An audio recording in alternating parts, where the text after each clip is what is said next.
Сәлеметсіздер ме оқушылар, қайырлы таң. Қазіргі болатын сабағымыз математика, 17-ші сабақ.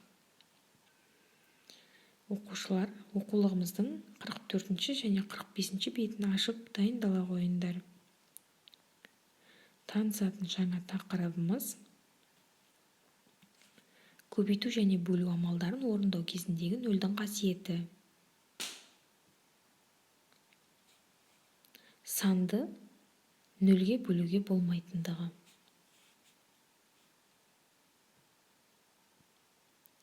Келесі 44-ші бетке назар аудара қойыңдар оқушылар.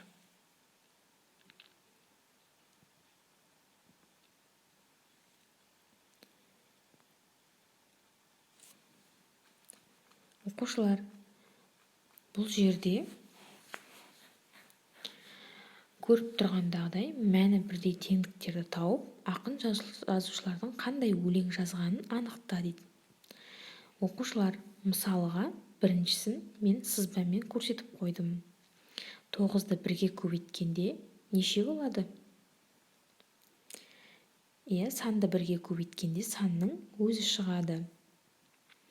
Яғни 9-ды 1-ге көбейткенде 9 болады екен,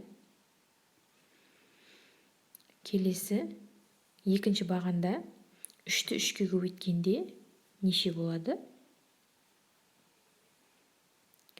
9 болады екен, Осыны сызбамен көрсеткенде Мұзафар Әлімбаевтың «Отан» деген өлеңі бар екен.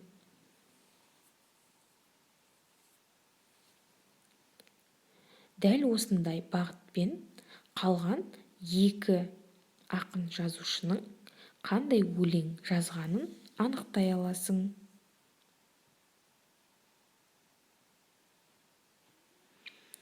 Келесі орындайтын тапсырмамыз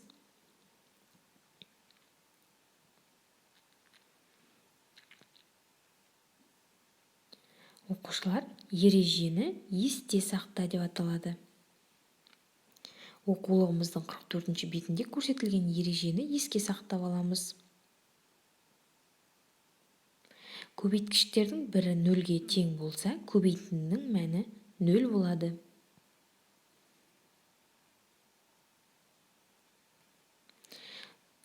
Қарай қойыңдар. 0-ді санға бөлсе, мәні 0-ге тең болады. Астында сызбаға қараймыз.